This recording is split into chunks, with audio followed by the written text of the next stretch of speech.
Shalom, queridos hermanos y amigos. Nos encontramos compartiendo, analizando, estudiando el Evangelio de Marcos.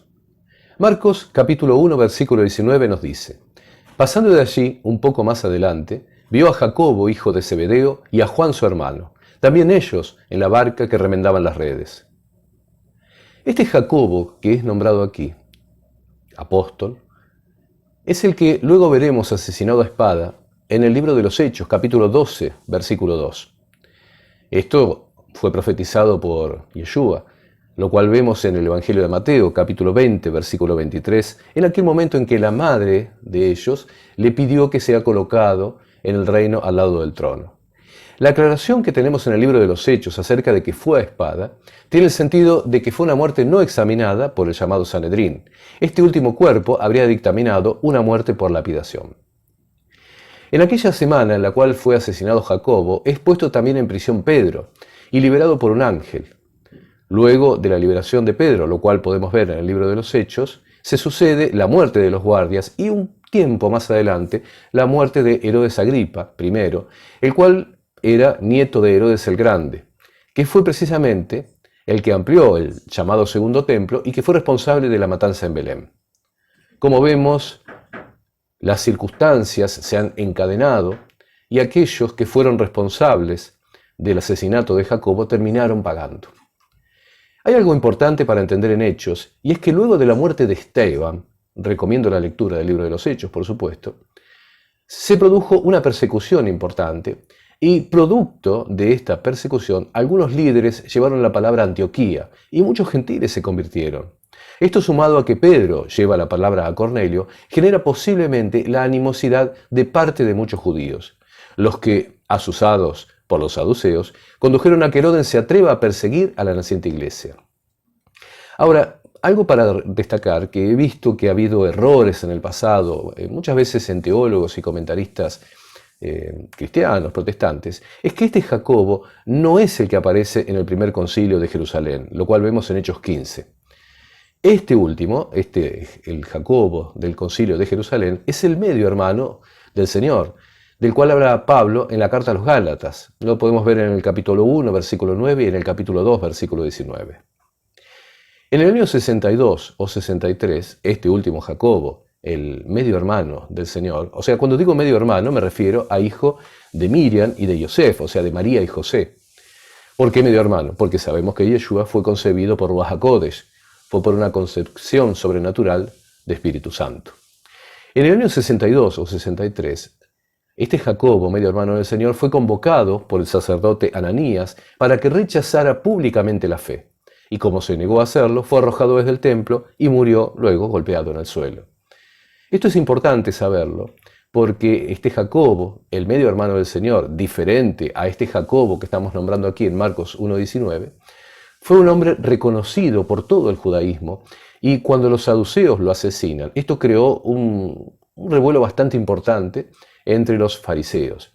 De hecho, este Jacobo fue llamado Jacobo el Justo, e incluso, para sorpresa de muchos que estas cosas las desconocen, sobre todo gente que gusta acercarse al judaísmo y cree que los seguidores de Yeshua han sido rechazados y han sido despreciados en todo momento, deben enterarse que este Jacobo es llamado Jacobo el Justo, y como les digo, ha habido libros incluso escritos por judíos que se han referido a este hombre. Bueno, capítulo 1, versículo 20 dice: y luego los llamó. Recordemos que estamos hablando de Yeshua convocando a Jacobo y a Juan. Y dejando a su padre Zebedeo en la barca con los jornaleros, le siguieron. Bien, aquí nuevamente, no me canso de repetirlo, esto que dice y luego lo llamó, en realidad es kaiouthis ekales en autus, de inmediato lo llamó. Este euthis del cual venimos hablando desde los primeros comentarios. Ahora bien, hay una frase que une el llamado de ambos grupos de hermanos. Recordemos que el primer grupo de hermanos es el protocletos, Andrés, ¿sí?, y su hermano Simón. Y ahora este segundo grupo de hermanos, de Jacob y Johanan, de Jacobo y Juan. Hay una frase que une a ambos grupos de hermanos. Y si lo pensamos, tiene que ver con lo que el verdadero discípulo deja atrás. Es algo muy sencillo. Fíjense, Andrés y Simón, capítulo 1, versículo 18. Y dejando luego sus redes, le siguieron. Y acá, versículo 20 del capítulo 1, Jacobo y Juan, y dejando a su padre Zebedeo en la barca con los jornaleros, le siguieron. Tenemos entonces la conformación de los primeros apóstoles y discípulos. Por supuesto que si indagásemos en el Evangelio de Juan, vamos a encontrar otros datos acerca de ellos, pero eso no es el motivo de este podcast. La idea no es generar una visión de conjunto de los 4 evangelios, sino mostrar la visión de cada evangelio, aclarando, eso sí, los puntos que sean necesarios con respecto a los sinópticos y al del sacerdote que escribe el Evangelio de Juan. Capítulo 1, versículo 21. Y entraron en Capernaum, y los días de reposo, entrando en la sinagoga, enseñaba. Nuevamente, caiuthis tois sabbasin, y de inmediato en los Shabbats. En cuanto a la ciudad de Capernaum, que ahora se nos nombra por primera vez, dicho en el idioma original, Kefarnahum, se encuentra ubicada en una de las márgenes del lago, del Kineret, del mar de Galilea. Se sabe que esta ciudad funcionaba como aduana y cuartel romano de soldados. Hay algo interesante con respecto al nombre. El nombre Kefarnahum proviene de Kafar, que significa villa, y se encuentra esta palabra relacionada con kefir. La palabra kefir nos habla del león joven, no el cachorro, porque el cachorro depende de la madre para sustentarse. El kefir, en cambio, es un león joven que puede cazar su presa. Por otro lado, la palabra Nahum, Kefarnahum, si bien nos recuerda al profeta de aquel nombre, está relacionada con un verbo de mucho uso bíblico, un verbo bíblico, leinahem, que significa arrepentirse. Si lo pensamos poéticamente, recordando que Yeshua es el león de la tribu de Judá, y acabo de decir que kefir es una palabra que se refiere a un león joven, y Nahum está relacionado con leinahem, que significa arrepentirse, nos daremos cuenta que se trata del león que en sus primeros pasos, como kefir, está conduciendo al arrepentimiento de su pueblo, leinahem. Incluso esta palabra, leinahem, si ustedes la considerasen en el hebreo actual, es una palabra que también se usa para expresar consuelo. Esta palabra es la que encontramos, por ejemplo, en Ruth, capítulo 2, versículo 13, donde dice, y ella dijo, Señor mío, halle yo gracia delante de tus ojos, porque me has consolado, y porque has hablado al corazón de tu sierva, aunque no soy ni como una de tus criadas. Porque me has consolado. Aquí aparece este verbo, leinahem, utilizado en la forma de consuelo.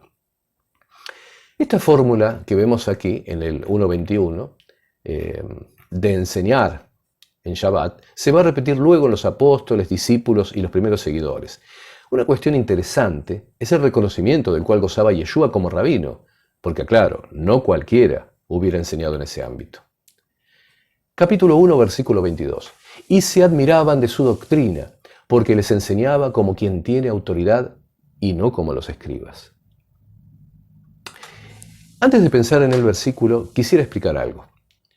En las argumentaciones humanas, o sea, cuando alguien desea argumentar, apoyar lo que dice su discurso, recurre a distintos tipos de argumentos.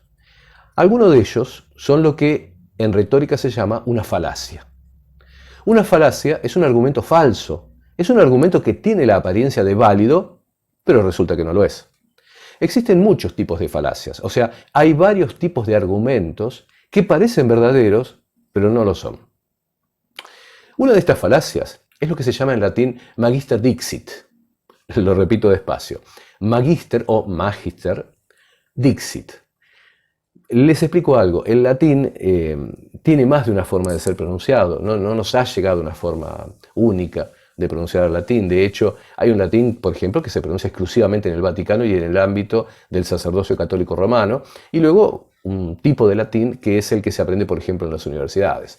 Por eso ustedes pueden escuchar esto como magister dixit o magister dixit. Hay varias formas, pero en definitiva es esto. Esta falacia se llama, como le digo en latín, magister dixit, lo cual significa porque lo dice el maestro. Un ejemplo del uso de esta falacia, repito, de este argumento falso, se encontraba en la filosofía de los llamados pitagóricos, Los pitagóricos eran precisamente seguidores de Pitágoras de Samos. Los seguidores de este filósofo apoyaban sus argumentos diciendo precisamente eso: es verdad o es correcto porque el maestro lo dijo. Este tipo de falacia, de Magister Dixit, esta de recurrir a porque lo dice el maestro, también tiene otro nombre y es llamada argumentum ad verecundiam. Nuevamente en latín, ¿verdad? Lo digo despacio. Argumentum ad verecundiam. Esto significa argumento de autoridad. Lo que explica este tipo de error al argumentar es la actitud que asumen algunas personas, que sin tener razón en sus dichos, dicen que es correcto o verdadero porque alguien que se considera con autoridad en la materia lo dijo antes. Por ejemplo, imagínense, es como estar dando una clase de física y que un alumno me pregunte, bueno, pero ¿y por qué eso es así? Y yo digo, porque lo dijo Einstein. Bueno, ese es un argumento de ad verecundiam, o sea, es un argumento de autoridad, pero no está probando nada. Por eso que es una falacia, ¿sí? No hay ninguna prueba en ese argumento. Por ejemplo, miren, si consultásemos acerca de dónde se encuentra, por ejemplo, la autoridad de las doctrinas del catolicismo romano, encontraríamos que se apoyan en la llamada tradición de la Iglesia. ¿Sí? Si alguien le pregunta a un católico, no estoy hablando a un católico que va a misa solamente, estoy hablando de alguien con determinada formación. Si uno le pregunta en qué apoya lo que dice, va a decir, es la tradición de la Iglesia. ¿Y qué es esta tradición de la Iglesia? Bueno, es la acumulación de argumentos de otros católicos anteriores que dijeron cosas que se apoyaban en otros católicos anteriores. Y así hacia atrás, hasta llegar a los llamados padres de la Iglesia, de los cuales se considera correcto lo que escribieron porque, sencillamente porque sí, porque lo dijeron los padres de la Iglesia. Entonces, observen ustedes que toda la tradición católico-romana, ¿sí?, se encuentra apoyada en el argumento de autoridad de los padres de la Iglesia. O sea, lo que nosotros decimos, dice un católico, es correcto porque es tradición. Entonces, yo le pregunto, pero ¿y de dónde saco que la tradición es correcta? Porque lo dijeron los padres de la Iglesia. Y ahí se termina todo. Bueno, debo decirles que esto no es solamente un vicio del catolicismo romano.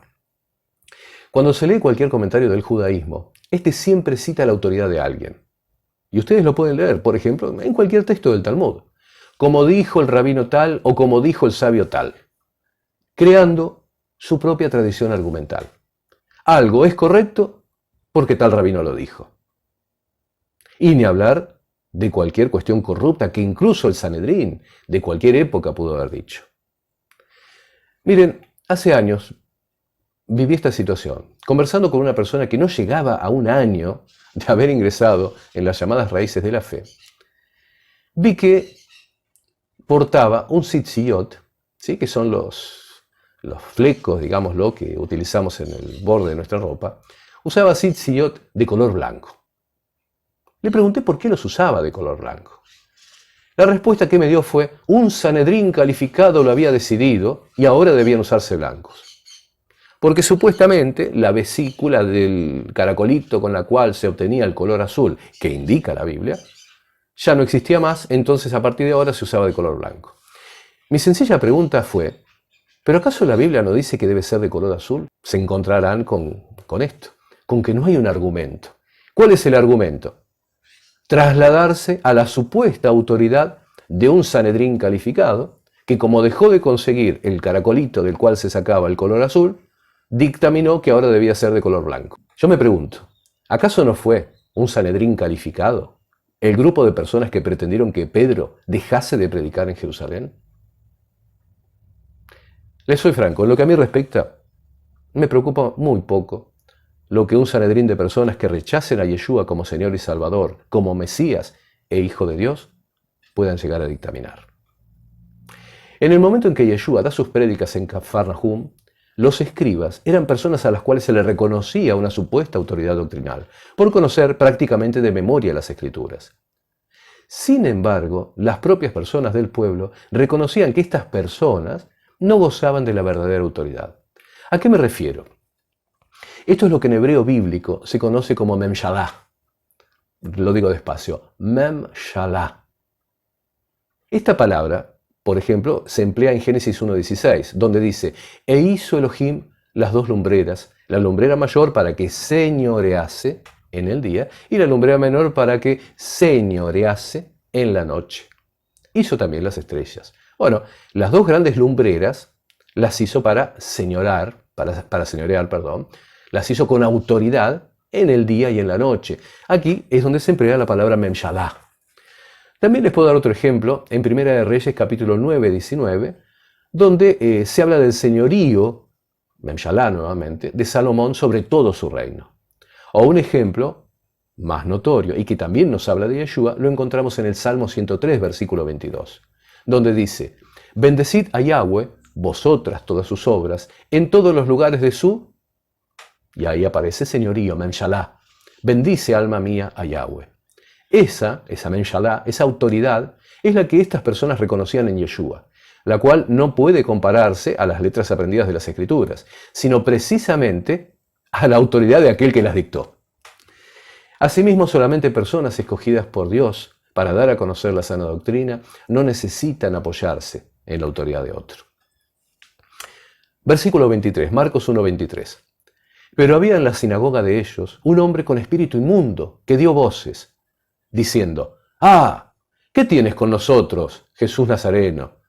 ¿Has venido para destruirnos? Sé quién eres, el Santo de Dios.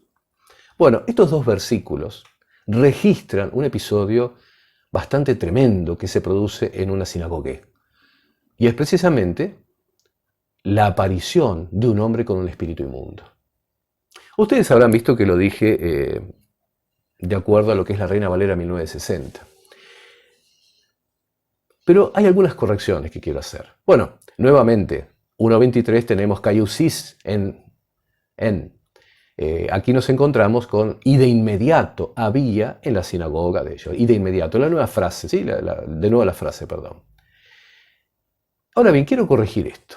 Miren el versículo 24, dice diciendo: ¡Ah! ¿Qué tienes con nosotros? Yeshua Nazareno, Jesús Nazareno, vamos a decirlo en estos términos que aparecen en la Reina Valera. En la versión de Casiodoro de Reina del 1569, no dice A, dice Ea. Lo cual en las versiones del 1602, 1862, 1865, 1909 y 1960, o sea, en todas las siguientes, ¿sí? Repito, en la versión de 1569, Casiodoro de Reina escribe Ea en lugar de A. Alguien dirá: bueno, pero esto es muy poco, esto no es importante. Bien, les voy a decir que sí es importante. ¿Por qué? Porque Ea en griego significa permiso, como un permiso para hablar. Si nos hubiésemos encontrado en la Grecia, en los tiempos griegos, en los cuales se hablaba, por ejemplo, la koiné, en Siria o en el norte de África, si yo quería hablar, por ejemplo, en una reunión, habría comenzado diciendo Ea. Y esto no es un ¡ah! ¿Sí? Este Ea habría sido un pedido mío de permiso para poder hablar. En cambio, en castellano, A solo denota sorpresa, ¿sí? Me estoy refiriendo a la A con la H. Esta interjección solo denota sorpresa. En cambio, el Ea original del texto griego fue algo así como déjanos hablar, permiso para hablar. Y es por eso que Yeshua luego le va a responder cállate. Es como si el demonio, con los que hubiera con él, pidió permiso para hablar. ¡Ea! Déjanos hablar. Por eso es que Yeshua le responde cállate. Les voy a aclarar que esto no es algo que Ricardo haya descubierto. Esto se sabe de hace muchísimo. ¿Sí? No es un descubrimiento mío. Incluso, miren, para dar un ejemplo, esto ustedes lo pueden encontrar en el comentario al Nuevo Testamento del siglo XVIII de Johann Bengel. Johann Bengel fue un erudito alemán de lengua griega que escribió lo que se conoce como el Gnomon de Bengel, ¿sí? el estudio del Nuevo Testamento, un estudio muy profundo, dado del idioma griego empleado en el Nuevo Testamento. Bueno, y Johann Bengel, en el siglo XVIII, 1700 y pico, ya había notado esta cuestión. Bien, sigamos adelante. En el texto de 1.24, fíjense que este espíritu inmundo dice: sé quién eres, el Santo de Dios. ¿Cuál es la importancia de esta referencia? Bueno, resulta que esto del Santo de Dios aparece mucho en las Escrituras. Esto se encuentra, por ejemplo, contenido en el Salmo 16, versículo 10, donde dice: porque no dejarás mi alma en el Seol, ni permitirás que tu santo vea corrupción. Recordemos que Pedro en su discurso, Hechos capítulo 2, versículo 27, emplea precisamente este salmo refiriéndose a Yeshua. Asimismo, en el libro de los Hechos, sin haberse puesto de acuerdo, vemos cómo Pablo también, en la sinagoga de Antioquía de Pisidia, también cita este salmo. Como puede verse, para los apóstoles, el título de Santo de Dios era aplicado a Yeshua. Y por cierto que Marcos lo anota cuando son los propios demonios quienes lo reconocen con temor. Versículo 25, pero Yeshua le dijo, lo reprendió diciendo: cállate y sal de él. Aquí lo que Yeshua hace es lo que nos indica el verbo hebreo ligor, que significa reprender. Un ejemplo de esto lo tenemos en el Salmo 9, versículo 5, el cual hace alusión a actos de Yahweh mismo, donde dice: reprendiste a las naciones, destruiste al malo, borraste el nombre de ellos eternamente y para siempre. Recordemos que anteriormente dije que el espíritu inmundo pretende tener permiso para hablar, lo que está representando con el vocablo griego ea. Quiero remarcar esto. Quiero que se observe que no existe diálogo posible con las tinieblas. La orden del Mesías es sencilla y directa: cállate y sal de él. Esto también nos presenta una indicación para nuestro diario vivir. No podemos tener diálogo con el maligno. No estamos para discutir, dialogar, debatir con él. Estamos para servir a Yeshua en la destrucción de las obras del diablo. Versículo 26. Y el espíritu inmundo, sacudiéndole con violencia y clamando a gran voz, salió de él. Bueno, debemos entender que esto no era algo común en las sinagogas ni lo es en la actualidad. Porque si hubiese sido algo que en alguna otra ocasión hubiesen presenciado, no habría provocado esta sorpresa, la cual nos dice el versículo siguiente, versículo 27. Y todos se asombraron de tal manera que discutían entre sí, diciendo: ¿qué es esto? ¿Qué nueva doctrina es esta que con autoridad manda a los espíritus inmundos y le obedecen? Es evidente que la expulsión del espíritu inmundo causó un revuelo. Ocasiona que se esté diciendo: ¿qué es esta nueva enseñanza acompañada de demostraciones de poder? Y yo me pregunto, ¿está en la actualidad la enseñanza acompañada de demostraciones de poder? ¿O se trata exclusivamente de improvisados mercaderes de las Escrituras que, vendiéndose al mejor postor de Internet, dicen palabras en idiomas que las personas no conocen? Quizás personeros de la falsedad que ocultan su desconocimiento de las verdades de Dios, escondiendo su falta de poder en palabras dadas, a veces en un hebreo mal pronunciado. Debemos cuidarnos mucho de aquellos que vienen en estos tiempos con promesas de conocimiento, que en realidad son promesas de letra muerta, sin poder. Versículo 28. Aconauton eusis pantachun eis. Y muy pronto se difundió su fama por toda la provincia alrededor de Galilea. Mi nombre es Ricardo. Estamos estudiando, analizando el Evangelio de Marcos, buscando la verdad y la sana doctrina. Un saludo para las congregaciones nazarenas y para todos aquellos hermanos que nos siguen. Cuídense de las artimañas del maligno.